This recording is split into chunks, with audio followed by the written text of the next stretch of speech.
One of the characteristics of the year that we look at Mark is that we also spend a considerable amount of time in the Gospel of John. It's because Mark is so short, but we also have a different sensibility when we move into John. It's kind of a bit of whiplash, really, because in the Gospel of Mark, no one is supposed to know who Jesus is and what's going on. They just know that he's impressive, he's got a great message, and they want to have more of that. We get to the Gospel of John, however, and John, everybody knows who he is. Jesus completely accepts the fact that he is God incarnate, and everything that follows in that Gospel is as a result of Jesus claiming messiahship.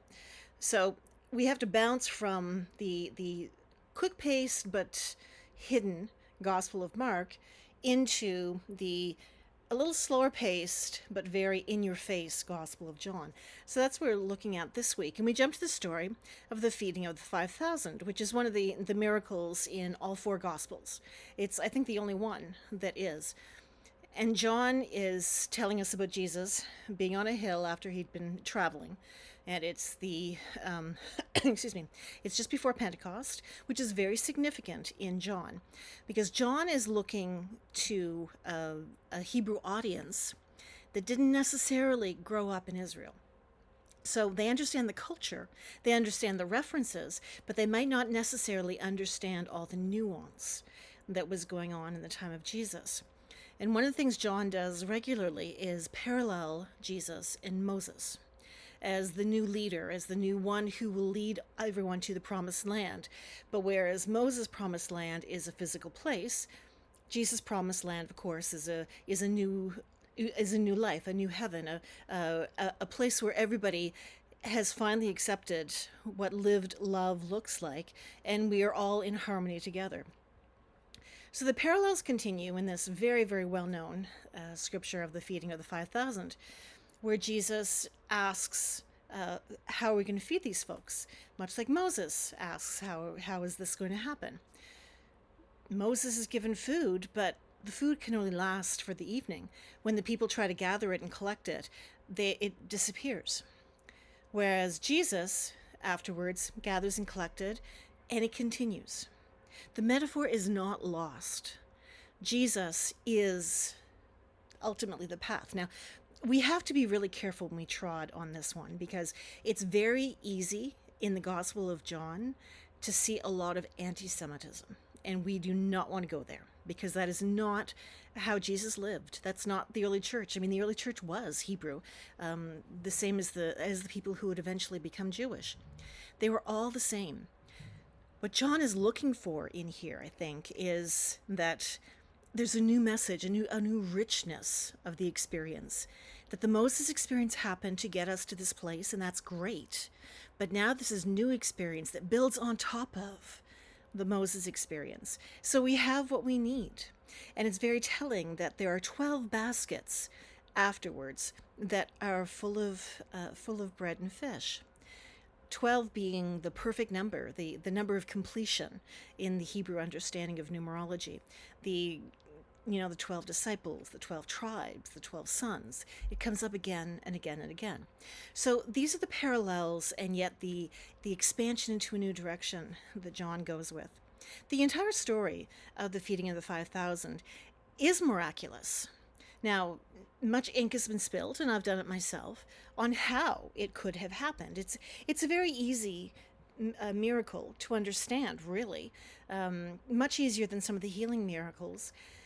We have a group of people who probably was hoarding what they had, and they were left starving and wanted to know what was going on. And we have the generosity of a boy giving what he has, and that starts everything multiplying. So there is enough for everybody. Now, whether it happened like that or not, it doesn't really matter. It's an easy way for us to access a story, because ultimately, it's not about Jesus being the new Moses. It's not about having symbolically 12 baskets available. It's not about Jesus having special knowledge that he's tricking and testing all of his followers. It's that in the moment of need, God provides. That is the hardest part of our faith. That in the moment when we need it, What we need is there. If you have lived your life in faith, you will have had these experiences. I've had countless experiences like this. And it's not easy because we want to be prepared beforehand. Kind of like the people who may or may not have come with food. They wanted to be prepared beforehand. They weren't just going to toss themselves on the mercy of Jesus and his closest followers, because what did they know? How did they know that anything was going to happen? We are asked to have that level of trust. And that level of giving, that just in time, comes from so many places. There's a cartoon that went around a long time ago that had a person on the top of his house, and he was praying. The flood waters were coming up, and he was praying, and he said, Jesus, please, or God, please save me. And a canoe goes by, and he says, no, no, I'm waiting. And a helicopter goes by, no, no, I'm waiting. And another rescue vehicle goes by, no, no, I'm waiting. And ultimately, he drowns. And he gets to heaven, and he says, God, I was waiting. Why were you not there? And God looks at him and says, I sent you all of these other things, and you didn't get in. What more did you want? When we're waiting for God to respond, we sometimes have an idea of what that response is going to look like. So we don't necessarily see it when it comes by. But if we develop a real sense of faith, a real sense of identifying when those in the moment times happen, we would be amazed how many times we have exactly what we need. The promise to be there was kept. God provided. I can only look at my own life, as my life has been in a bit of an upheaval over the past 18 months. Always, everything I have needed has been provided. Often at the last minute, often coming with a great deal of worry on my part before that point happens. Often wondering, why can we not have things just earlier and easier so we don't have to stress about things? That faith, that trust is hard.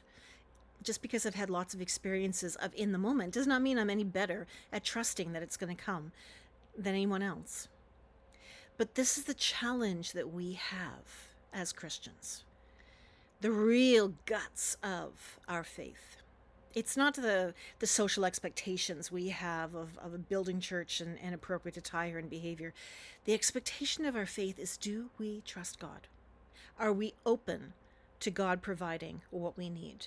Are we open to not understanding how it's going to happen? Are we open to a great deal of sadness as something bigger is part of what's going on? I'll shy away of saying it's a large plan, because that doesn't leave a whole lot of room for free will, and we've all got that. But there is something active in the world.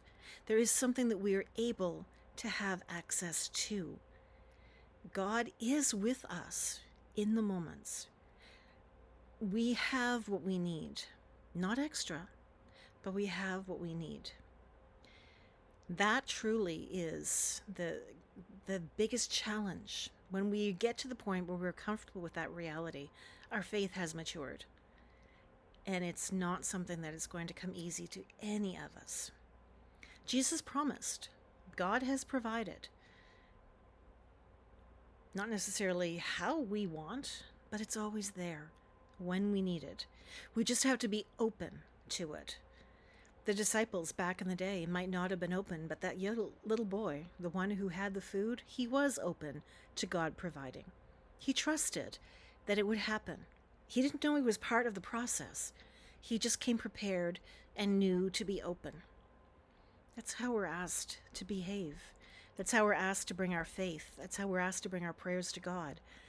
To have what we need and to trust that God will provide. No matter how impossible or scary or unrealistic that might seem when we say it out loud.